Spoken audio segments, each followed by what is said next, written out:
Es tiempo de conocer más del Señor y animarnos con su palabra. Bienvenidos al servicio de la Iglesia Bautista Nueva Gorgona y su pastor Ricardo Alexis Fernández. Quédate con nosotros, ya iniciamos. Señor Jesús, gracias por este día maravilloso que nos has permitido estar aquí. Te pedimos por este momento que se pueda llevar tu palabra de forma correcta y que los hermanos tengan el entendimiento claro por medio del Espíritu Santo y la lectura y el estudio de la palabra de Dios que todos debemos tener. En el nombre de Jesús, amén y amén. Hemos titulado el mensaje de hoy, hermanos, Hanukkah. Wow, ese nombre, ¿qué significa, pastor? ¿Qué es esta locura que está hablando? Tranquilos, en la palabra de Dios está la respuesta. Hanukkah es el título de este mensaje y hoy vamos a estar predicando, hermanos, el capítulo 8 del libro de Daniel.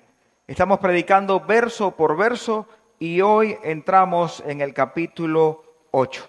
Y entrando en materia, hermanos, vamos a leer el verso 1 y 2 y dice así: en el año tercero del reinado del rey Belsasar me apareció una visión a mí, Daniel. Pues de aquella que me había aparecido antes, vi en visión, y cuando la vi, yo estaba en Susa, que es la capital del reino de la provincia de Elam.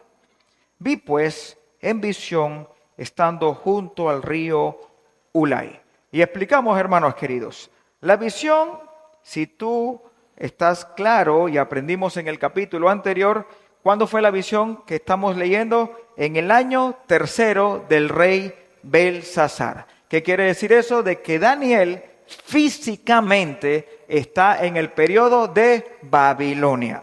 Y otra cosa interesante de esto, hermanos, es que cuando él en la visión dice que estaba en Susa, Susa viene siendo una de las ciudades más importantes del imperio medo-persa.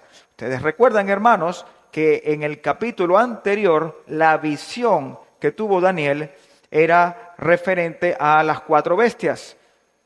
Estas bestias representan Babilonia, Medo-Persa, Grecia y Roma. Y aquí él está escribiendo esta visión en el año tercero de Babilonia, pero físicamente en su visión él está en Susa. Pero Susa pertenece a Medo-Persa. Así que por ahí piensas que algo le está diciendo el Señor a Daniel. Sigamos la lectura, hermanos, vámonos al verso 3 y 4, y dice: alcé los ojos y miré, y he aquí un carnero que estaba delante del río y tenía 2 cuernos.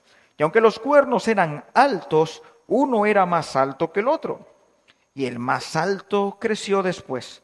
Vi que el carnero hería con los cuernos al poniente, al norte y al sur. Y ninguna bestia podía parar delante de él, ni había quien escapase de su poder. Y hacía conforme a su voluntad y se engrandecía. Y hermanos, si tú quieres imaginarte cómo era este animal, posiblemente era así. Y tenía 2 cuernos grandes. ¿Qué tenemos que decir al respecto, hermanos? Ese carnero de 2 cuernos, ¿a quién representa? Al imperio de Media y de Persia. Y otra cosa interesante, uno de esos cuernos creció más que el otro. ¿Y qué quiere decir eso, hermanos? En la historia, cuando ustedes ven el imperio Medo y Persa, que son 2 unidos, en un momento de la historia, Persia tuvo más poderío que los medos, así que ese cuerno creció más. Y eso aquí estamos hablando de Media. El cuerno más grande es Media. Y cuando dice que hería al poniente, al norte y al sur, ese imperio, hermanos, venía del oriente hacia el occidente. Poniente significa occidente. Y cuando ustedes ven en los mapas, este imperio que iba creciendo, iba arrasando todo lo que tenía encima. Y iba enfocado en el norte, el sur, el occidente, porque vamos a conquistar todo. Otra cosa importante, hermanos, que acabamos de leer, dice, y que ninguna bestia podía parar delante de él, ni había quien escapase de su poder, y hacía conforme a su voluntad y se engrandecía. Ustedes han olvidado, hermanos, lo que leímos en el capítulo 7, verso 5. Por favor, puedes voltear la página, te vas al capítulo 7 y el versículo 5 dice, y he aquí otra segunda bestia. ¿Cuál es la primera bestia, hermanos? Babilonia, el león. Aquí está hablando el versículo 5, esta segunda bestia que dice, semejante a un oso, la cual se alzaba de un costado más que el otro. Habíamos explicado ese costado que se levanta más, ¿quién es? Persia. Y dice, y tenía en su boca 3 costillas entre los dientes. Habíamos dicho que cuando él empieza a conquistar, conquista Lidia, Egipto, Babilonia, que son las 3 costillas. Y dice, y fue dicho así, levántate y devora mucha carne. Y aquí estamos viendo, hermanos, que este imperio que en población era simplemente inmenso, parecían estas hormigas del África que cuando van caminando, tú la ves que van con paso lento. Y hermanos, y si tú eres un humano y estás frente a esas hormigas africanas, tú te ves simplemente imponente al lado de todas esas hormigas y posiblemente mates algunas, pero en un momento te van a rodear y te comen vivo. Y así decía la historia de este gran imperio, inferior a Babilonia, pero de mucha gente. Imagínense que solamente Jerjes perdió 1 millón de personas en una batalla. Y se le hundieron barcos y todo lo demás, y estaba bravo, pero todavía tenía gente para tirar para el aire. Así que aquí estamos viendo, hermanos, impresionante la descripción de Daniel escribiendo el futuro sin entenderlo. Seguimos, hermanos, versos 5 al 7 del capítulo 8. Y dice así, mientras yo consideraba esto, he aquí un macho cabrío. Venía del lado del poniente sobre la faz de toda la tierra, sin tocar tierra, y aquel macho cabrío tenía un cuerno notable entre sus ojos. Y vino hasta el carnero de 2 cuernos que yo había visto en la ribera del río y corrió contra él con la furia de su fuerza. Y lo vi que llegó junto al carnero y se levantó contra él y lo hirió y le quebró sus 2 cuernos. El carnero no tenía fuerzas para pararse delante de él. Lo derribó, por tanto, en tierra y lo pisoteó. Y no hubo quien librase al carnero de su poder. Así que, hermanos, ustedes si quieren imaginarse esto, imagínense ese carnero fuerte, de cachos grandes, viniendo del oriente al occidente, pero del occidente hay un macho cabrío, de un solo cuerno, rapidísimo, y va hacia él. Y se van a encontrar. Y cuando se encontraron, simplemente lo destruyó. ¿Qué le está diciendo el Señor a Daniel? Lo siguiente, ese macho cabrío, hermanos, es el imperio griego, que va con fuerza a destruir el imperio de Medo-Persa. Ese cuerno de ese macho cabrío es Alejandro Magno. No hay hombre en la historia más inteligente a nivel de guerra que Alejandro Magno. Y los de Media y de Persia, cuando van del oriente al occidente, Alejandro Magno va del occidente hacia los de Media. ¿Y cuál era su objetivo? Los vamos a destruir. Ustedes recuerdan en la ilustración de las bestias, ¿qué era él? Un leopardo. Y aparte de eso tenía 4 alas. Era demasiado rápido. Y eso caracterizó al imperio griego. Y hermanos, la historia que dice, los persas empezaron su rebelión en el año 550. Y empezaron a crecer y crecer y crecer. En el 539 conquistan a Babilonia. ¿Cuándo lo aprendimos eso? Capítulo 5 del libro de Daniel. ¿Se acuerdan? Y llega Darío y entra por la parte de los medos. Daniel escribe la visión en el año 3 del rey Belsasar. Y miren este año, hermanos, de aquí a acá, que empiezan su travesía, por lo menos 200 años, tranquilamente, Alejandro Magno conquista a los de Media y de Persia. Pero Daniel está escribiendo esto en Babilonia, cuando ni siquiera todavía venía Darío a atacar a Babilonia. ¿Ustedes se dan cuenta lo impresionante que es esto? Y quiero decirles algo, hermanos. El mundo secular, histórico, y lo voy a decir en la aplicación, pero vale la pena repetirlo en estos momentos. El mundo secular histórico te dice, todo lo que escribió Daniel es cierto. El mundo, pero ¿saben lo que le agregan? Pero tuvo que escribirlo después que pasó. Porque es imposible que lo haya escrito con tantos detalles, porque eso no lo puede hacer nadie. Nadie ve el futuro, pero sí creen en Nostradamus.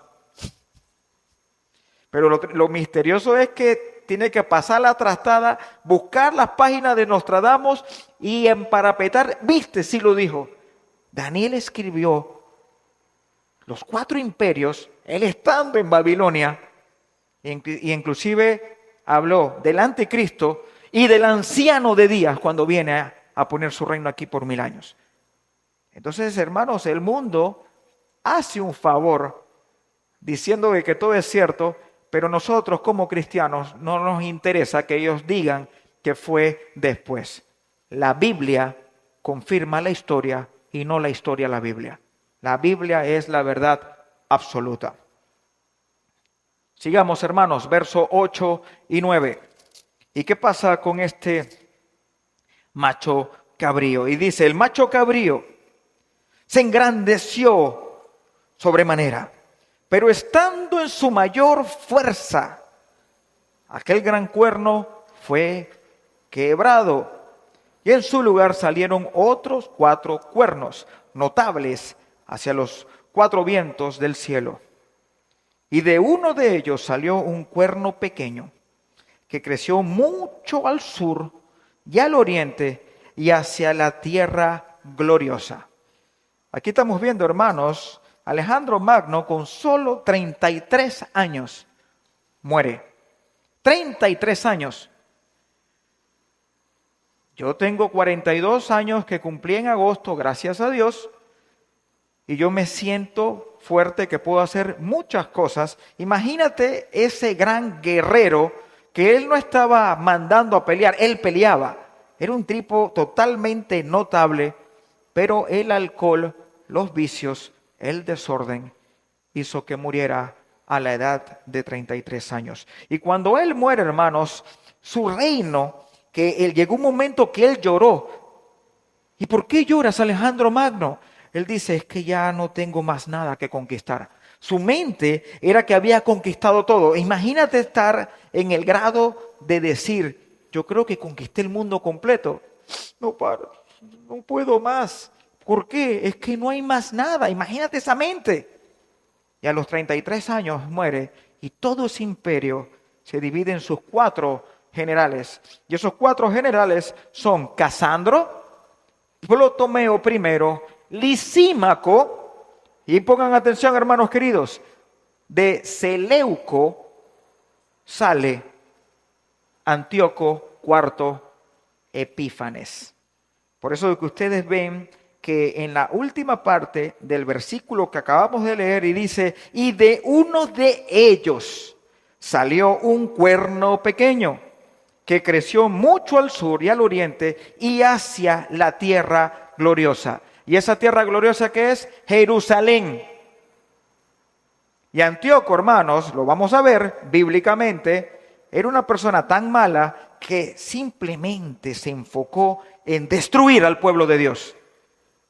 Y yo les voy a traer un poquito de la historia de él y van a quedar aquí mismo en shock. Y es un poquito de lo que hizo. Verso 10 al 12. Y se engrandeció, ¿quién? El cuerno chiquitito, que sale de uno de los 4, ¿ok?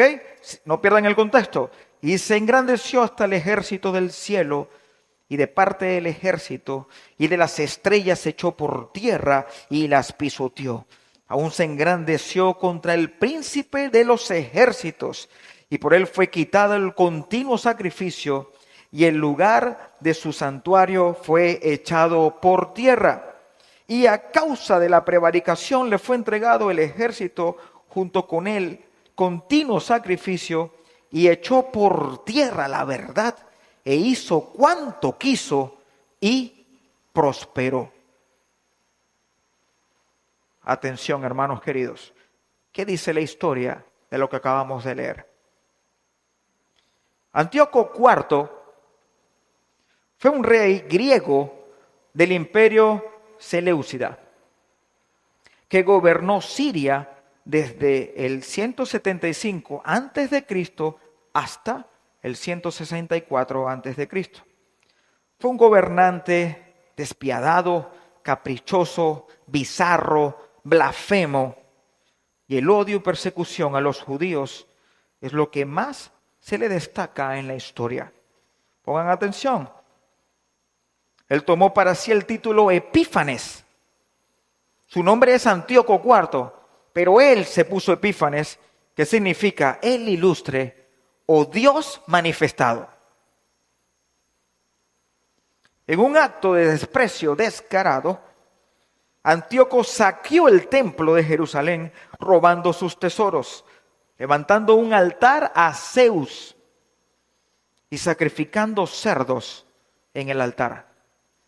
Y hermanos, y no solamente sacrificaba cerdos en el altar, hervía los cerdos y ese caldo de cerdo los servía en los utensilios del templo y se los comía, blasfemando directamente el nombre de Dios.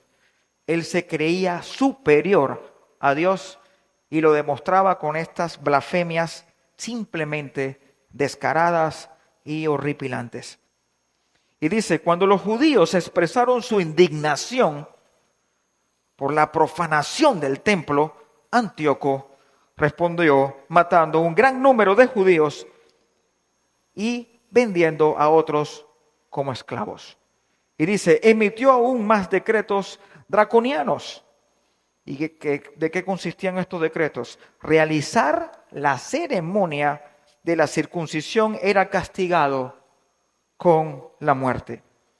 Y se ordenaba a todos los judíos que sacrificaran a dioses paganos y comieran carne de cerdo.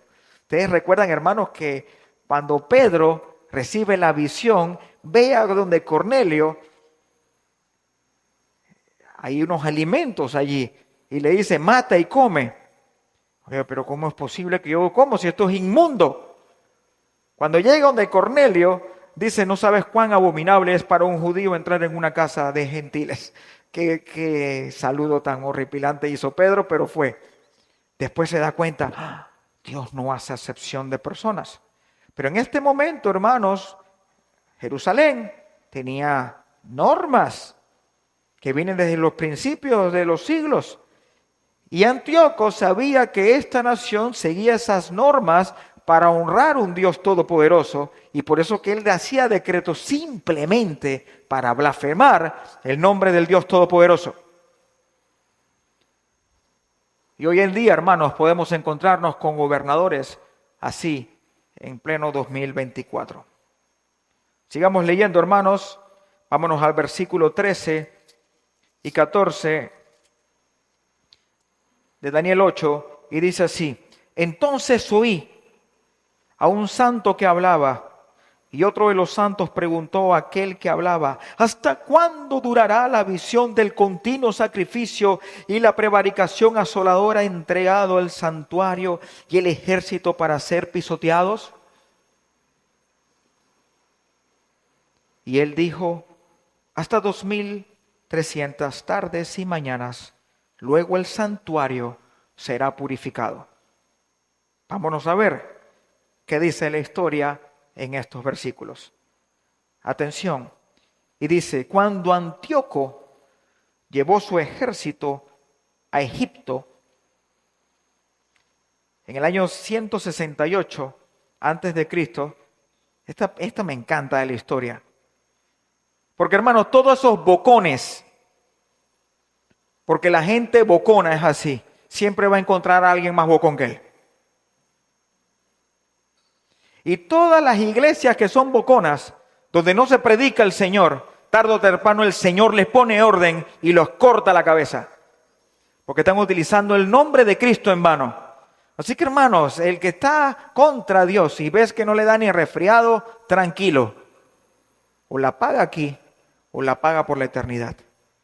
El malo nunca va a triunfar sobre la luz. Nunca. Y este Antíoco, cuando va hacia Egipto, Popilius se le interpuso en su camino y le entregó un mensaje del Senado romano ordenándole detener el ataque. Antíoco respondió que lo pensaría y lo discutiría con su consejo. Y viene la parte que me encanta. Momento en el cual Popilius dibujó un círculo en la arena alrededor de Antíoco. ¿Ustedes están imaginándose, hermano, la historia? Déjame pensarlo. No vayas para allá, porque tengo una orden que tú no puedes ir para allá. Ok, déjame pensarlo. Antíoco era soberbio, hermano, no iba a pensar nada. Él pensó que al frente tenía un tipo débil. Y el otro saca la espada y le hace un círculo a su alrededor. Y cuando le hace ese círculo, dice, si no le daba una respuesta al Senado romano antes de cruzar la línea de la arena, Roma declararía la guerra. O sea, o te tiras para atrás y si quieres, aquí mismo te mato. Y ya empieza la guerra. Ya se está oliendo Roma. ¿Qué estamos hablando aquí? Grecia. ¿Cuáles fueron los 4 imperios más grandes? Babilonia, Medo-Persia, Grecia, Roma. Y Daniel, ¿cuándo está escribiendo esto? En el año 3 del rey Belsasar de Babilonia. Por eso, hermanos, de que el mundo que no percibe las cosas espirituales porque para él son locuras, no pueden certificar que esto fue escrito antes. Y no lo harán. La única forma de reconocerlos es de que los ojos escamosos ciegos caigan ante el poder de Dios y digan, Señor, tú eres todopoderoso y quiero servirte y creo esto por fe. Antíoco decidió retirarse como Roma lo había solicitado. Ahí está. Un bocón se calla con otro bocón. No sé cómo se dice en inglés, hermano, disculpe. Sigamos, y dice, el conflicto más famoso, y aquí viene, hermanos, lo que acabamos de leer en Daniel. El conflicto más famoso es la revuelta de los macabeos. Durante esa época de la historia, habían 2 facciones dentro del judaísmo. Los helenistas, que habían aceptado prácticas paganas y la cultura de la cultura griega, y los tradicionalistas, que eran fieles a la ley mosaica y a las viejas costumbres. Y Antíoco, para evitar una guerra civil entre las 2 facciones, mira lo que hace, qué inteligente. Antíoco IV promulgó un decreto prohibiendo los ritos y la adoración judía, obligando a los judíos a adorar a Zeus en el lugar de Yahweh. ¿Y qué pasa? La respuesta judía fue tomar las armas y luchar. En el año 167 al 166 a.C. se levanta Judas Macabeos, alias el Martillo. Lideró a los judíos en una serie de victorias sobre las fuerzas militares sirio-griegas. Después de vencer a Antíoco y a los seleucitas, los judíos limpiaron y restauraron el templo alrededor del año 165. Y aquí, hermanos queridos, es cuando entramos en este cuadro que se los enseñé cuando estábamos predicando Marcos. Hay 7 fiestas solemnes del Señor, bíblicamente. En la práctica hoy en día hay más, pero 7 son las solemnes del Señor. Está la fiesta de la Pascua, la fiesta de los panes sin levadura, la fiesta de las primicias, la fiesta del Pentecostés, de las trompetas, del perdón. Y aquí van 3, 4, 5, 6 y la de la fiesta de los tabernáculos. Ahí están las 7, que las estudiamos una por una y vemos cómo Jesús encuadra en todas. Pero hay una fiesta de las luces. Y esta fiesta de las luces, nada más y nada menos, es el Hanukkah. ¿Y ese Hanukkah qué quiere decir? Atención, el Hanukkah conmemora la victoria de los macabeos sobre los sirios y la nueva dedicación del segundo templo de Jerusalén. Así que la fiesta, hermanos, que se celebra cuando tú ves a un judío celebrando Hanukkah, está celebrando que un tal Judas Macabeo, alias el martillo, se le paró firme a Antíoco, lo sacó a patadas y restauró el templo. Así que, hermanos, la Biblia confirma la historia. Y dice, el rey Antíoco Epífanes había prohibido los rituales judíos y obligó a los judíos a adorar a los dioses griegos. El amado templo de los judíos fue ocupado y dedicado al culto de Zeus Olimpio. Las fuerzas de Judas Macabeos, cuya familia inició la revuelta, recuperaron Jerusalén y levantaron el templo. La palabra Hanukkah significa dedicación y conmemora la nueva dedicación del templo de Jerusalén tras la victoria de los guerreros judíos sobre sus opresores. Cuando los macabeos comenzaron a preparar el templo para la nueva dedicación, descubrieron que solo tenían suficiente aceite para iluminar el templo por una noche. Sin embargo, según el Talmud, el cuerpo de la ley judía, el aceite duró 8 días hasta que se pudo obtener aceite nuevo. Por eso, cada noche de Hanukkah se encienden velas para conmemorar el milagro. Posiblemente, hermanos, existan judíos que practican esto por tradición. Es más, no saben ni lo que están haciendo. Pero posiblemente también hay muchos, y me consta que hay unos ortodoxos que están amparados en la ley, pero todavía les falta lo principal, reconocer al Mesías. Saben que esta fiesta es recordando ese gran evento donde Judas Macabeos se le paró firme con un grupo de valientes y recuperaron el templo. Ahora atención, hermanos, y aquí ven una lupa, porque los últimos versículos, hermanos, hay que agarrarlos con pinza. Dice así, verso 15. Y aconteció que mientras yo, Daniel, consideraba la visión y procuraba comprenderla, he aquí se puso delante de mí uno con apariencia de hombres. Y oí una voz de hombres entre las riberas de Ulai que gritó y dijo: Gabriel, enseña a la visión. Aquí, hermanos, vemos claramente que Dios tiene millares de servidores que están activos y cumpliendo las órdenes del Señor. ¿Y saben qué? Otro dato histórico, porque si lo puedes apuntar allí en tu Biblia, por primera vez aparece el ángel Gabriel en la Biblia. Esa es la primera mención. Ese ángel es el que le habla a Zacarías que vas a tener un hijo. Ese ángel es el que le habla a María, vas a tener un hijo. El ángel Gabriel. Así que es la primera vez que aparece Gabriel aquí y él es el encargado de que le va a explicar esta visión que estaba escribiendo Daniel sin entender.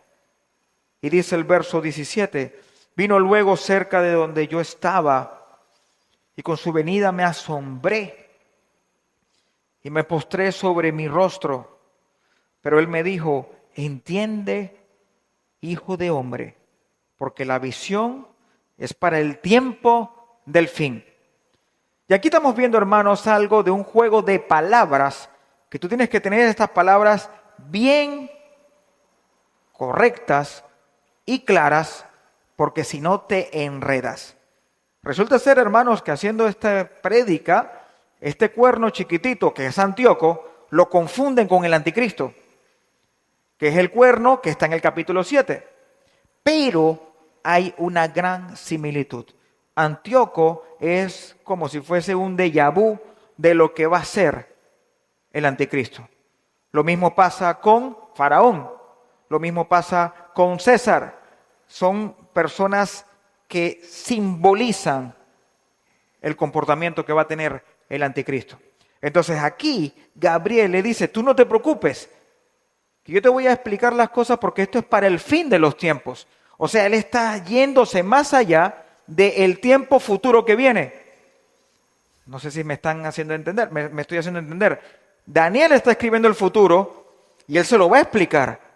Pero Gabriel le dice, es para el tiempo del fin. Te voy a hablar del futuro y del futuro, más allá, para que tú entiendas las cosas.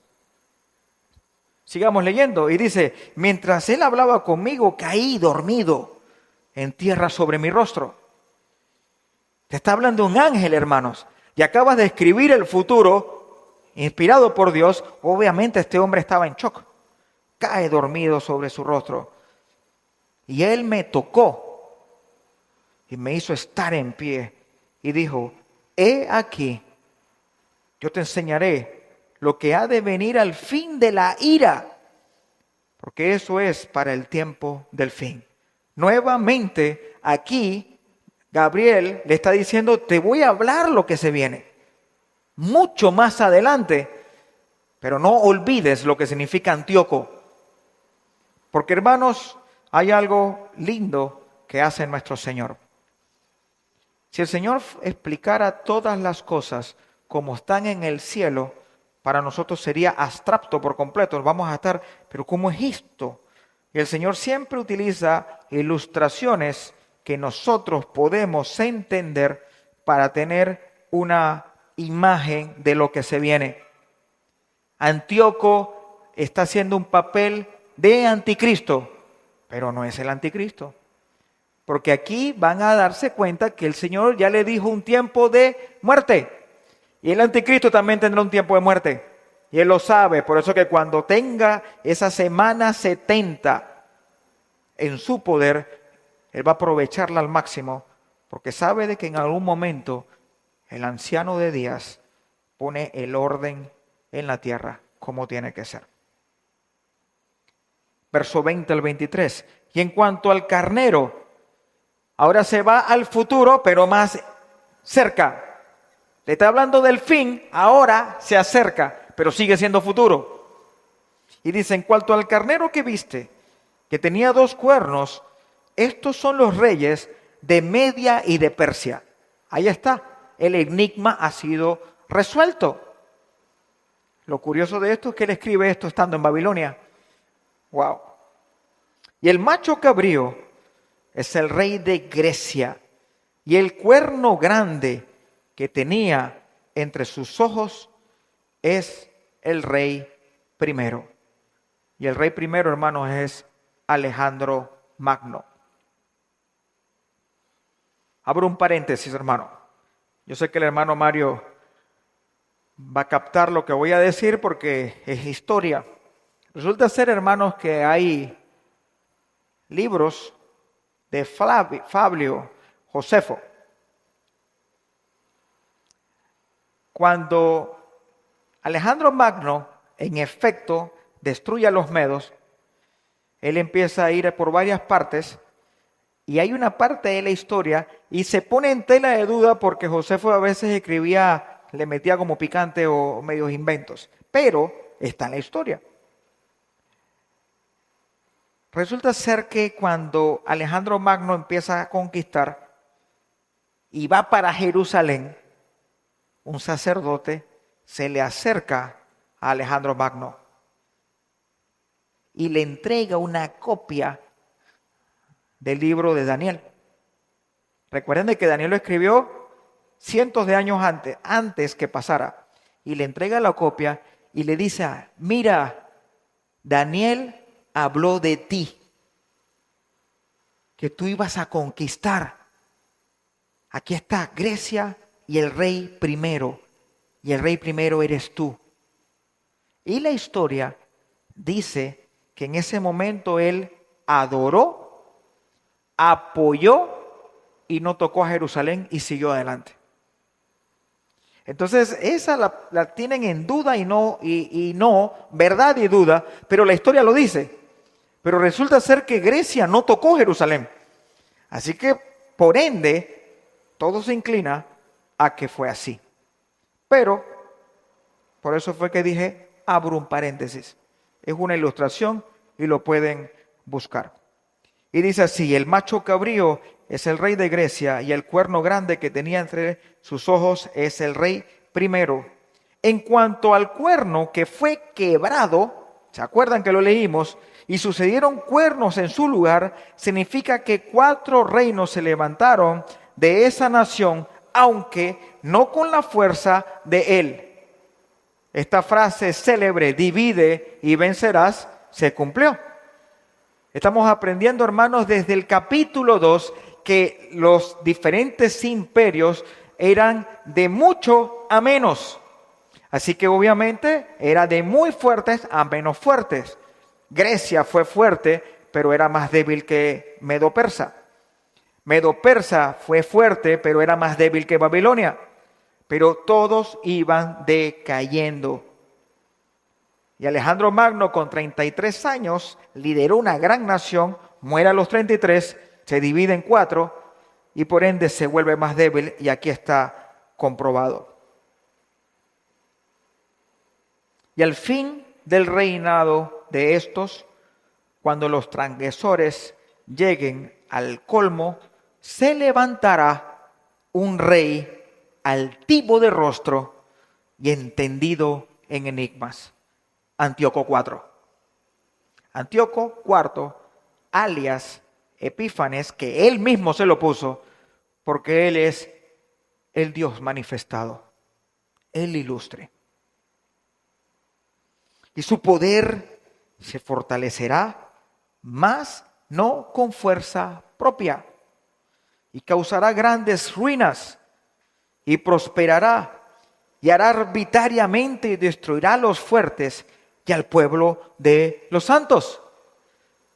Hermanos, parece mentira, pero Antíoco, en ese periodo de esas 2300 tardes y días, hizo lo que quiso y prosperó. Y fue un hombre malo y perverso. Pero al final Antíoco murió. Porque, hermanos, tú y yo podemos pasar por pruebas, por situaciones complejas. Y por un momento pensarás: Satanás está ganando esta batalla. Y por un momento te sentirás tan débil que dirás: ya no puedo más. Por un momento dirás: ¿hasta cuándo, Señor? Por más que te busco de noche y de día, te canto con el corazón, estudio la palabra, predico, no salgo de este hueco. Y en ese momento, hermanos, es cuando te pido de corazón y me digo a mí mismo: fortalécete en Él, depende de Él y Él hará, porque el mal nunca va a vencer el bien. Nunca. Aunque la veas de color de hormiga, aunque no sientas esperanza. Cuando estuve en este país de Asia, hermanos, donde el pobre de aquí es rico, en todos los sentidos.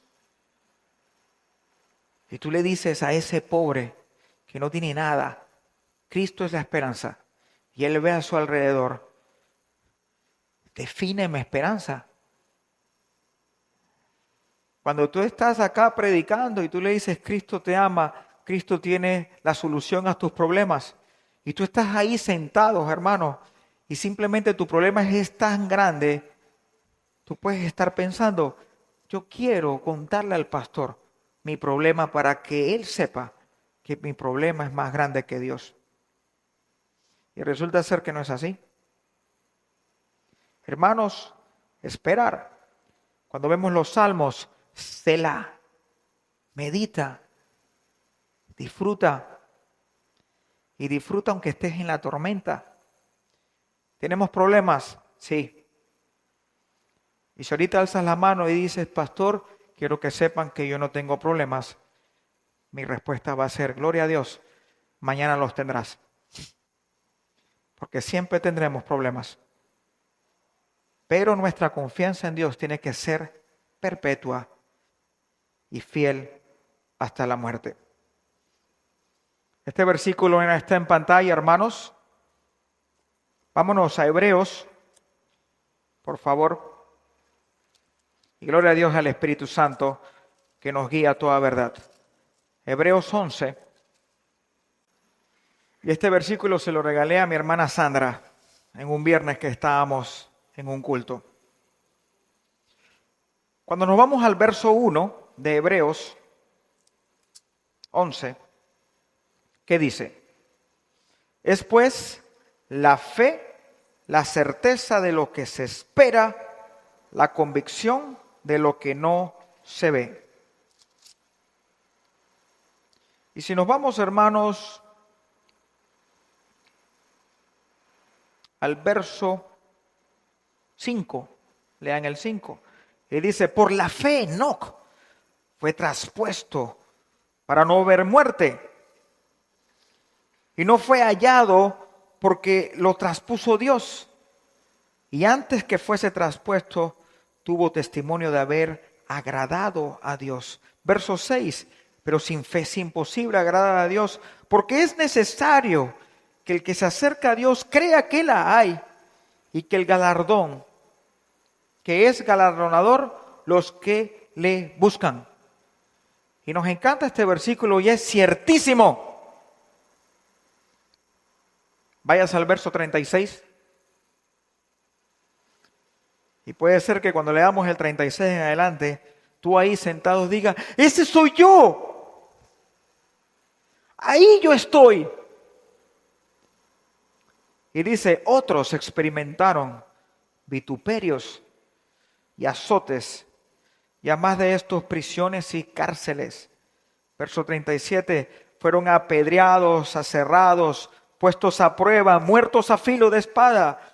Anduvieron de acá para allá, cubiertos de piel de ovejas y de cabras, pobres, angustiados, maltratados, de los cuales el mundo no era digno, errando por los desiertos, por los montes, por las cuevas, por las cavernas de la tierra. Y todos estos, y aquí subráyalo por favor, aunque alcanzaron buen testimonio mediante la fe, no recibieron lo prometido, proveyendo Dios alguna cosa mejor para nosotros, para que no fuesen ellos perfeccionados aparte de nosotros. ¡Wow! Esta parte no la leemos nunca. Y esta parte puede ser real para ti, para mí. Porque llegará momentos, hermanos, que tú haciendo la voluntad de Dios no vas a alcanzar lo recibido. Ahí lo dice la Biblia. Pero ¿cuál es el contexto de todo el pasaje? Fe. Y si yo tengo fe, Dios estará a mi lado. Y si no contesta aquí, te sigo amando porque ya tengo algo certero. La vida eterna, perdón de pecado y el consuelo de Él, que sobrepasa todo entendimiento. Así que, hermanos, alégrate si estás en esta lista B, que nadie quiere leer. Queremos estar en los primeros. Y gloria a Dios si estás en la otra lista. Lo importante, si estás arriba o abajo, mantengas la fe en el Señor.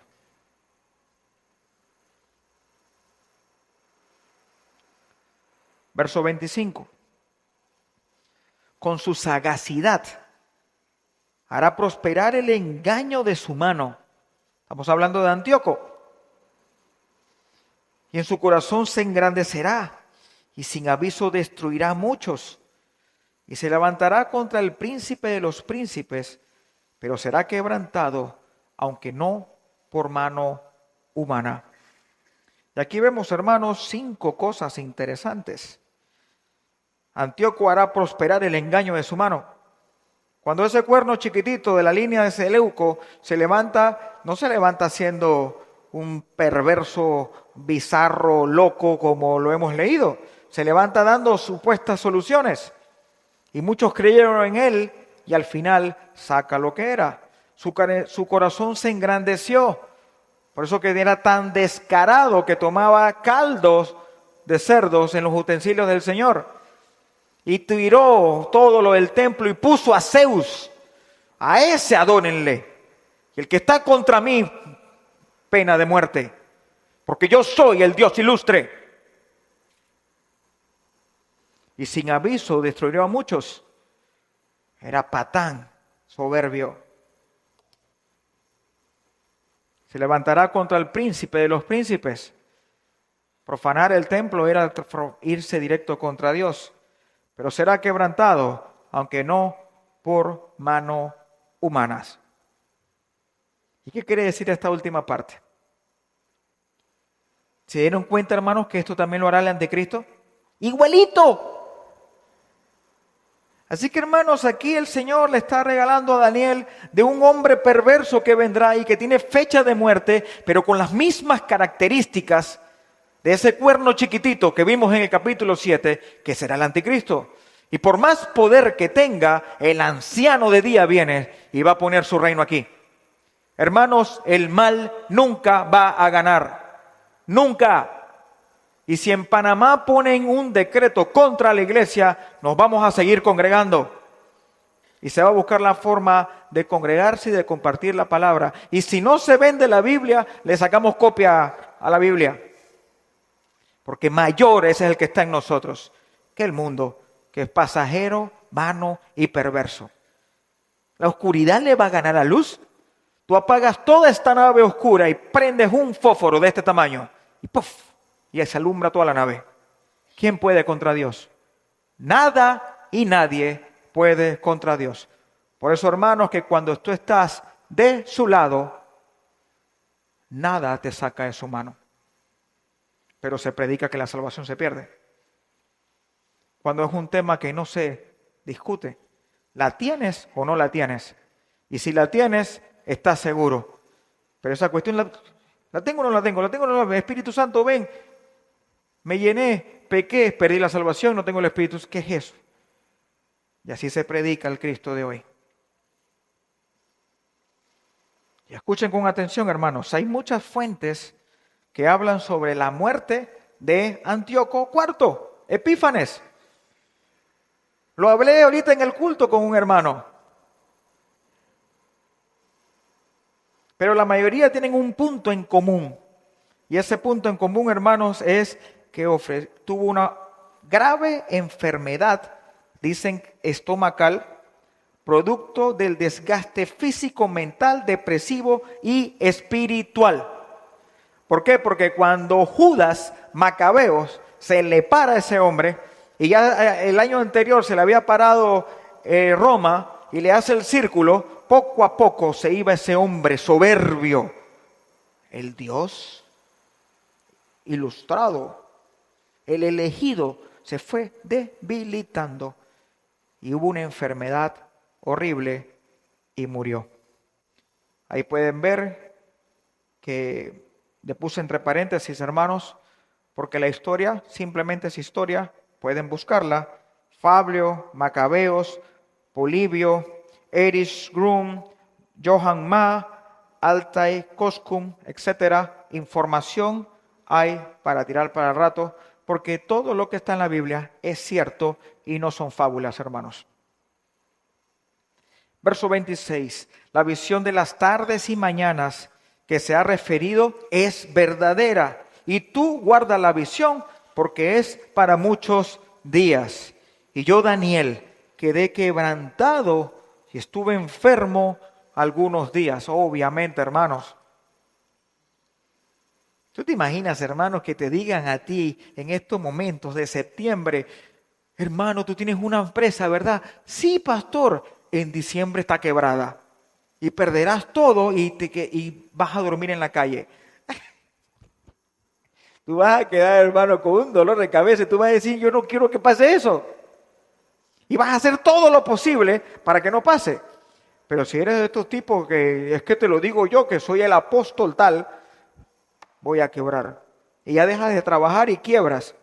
Porque dejaste de trabajar, pero tú le dices, es que me lo dijo el profeta tal. Así que Daniel, hermanos, quedó quebrantado y estuvo enfermo algunos días. Y cuando convalecí, atendí los negocios del rey. Pero estaba espantado a causa de la visión y no la entendía. Y se acabó el capítulo 8. ¿Y qué podemos sacar aquí al contexto, hermanos queridos? Doctrina.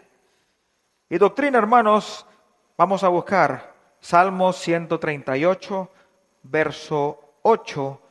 Y dice, Jehová cumplirá su propósito en mí. Tu misericordia, oh Jehová, es para siempre. No desampares la obra de tus manos. Somos del Señor, hermanos, y Él cumplirá la obra en ti. Números 23, 19 dice, Dios no es hombre para que mienta, ni hijo de hombre para que se arrepienta. Él dijo y no lo hará, habló y no lo ejecutará.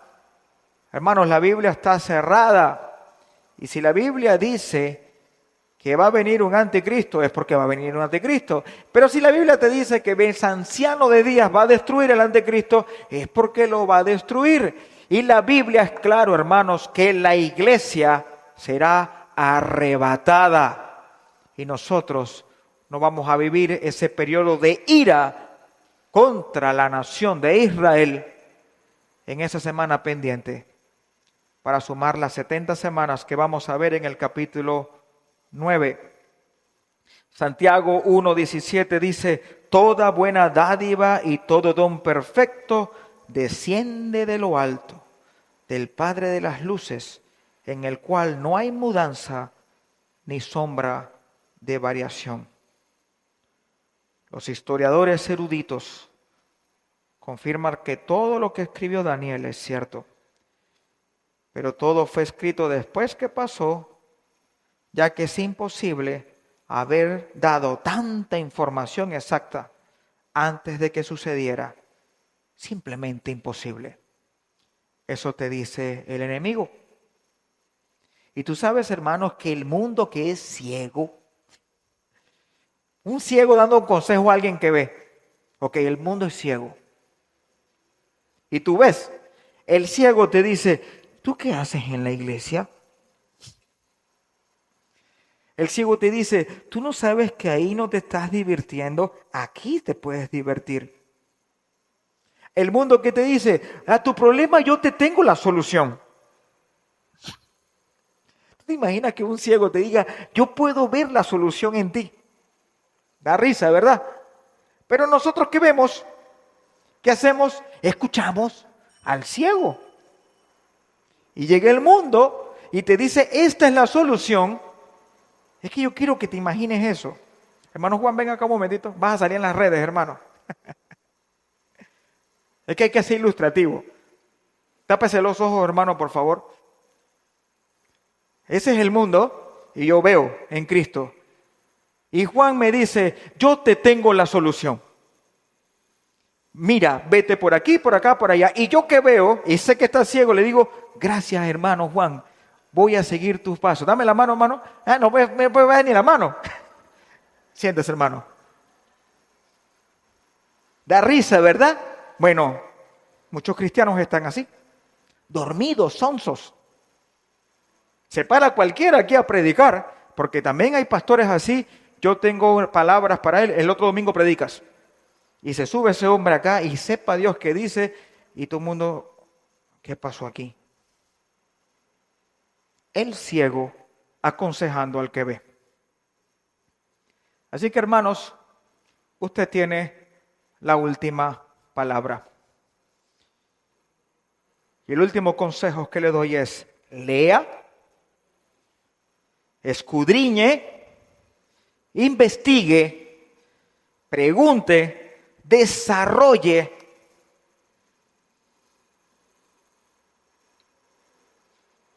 Y si le das el lugar a Dios, siempre, hermanos, llegará la verdad con fundamento y no por corrientes y movimientos. Dios, hermanos, es fiel. Y ese Dios que yo sirvo, es el que usted sigue y sirve. Y si es así, hermanos, dele gracias a Dios, porque está completo. Y si está completo, hermanos, y oras conforme a la voluntad de Dios, Él nos oye. Vamos a orar. Gracias, Señor, de todo corazón por este capítulo tan revelador,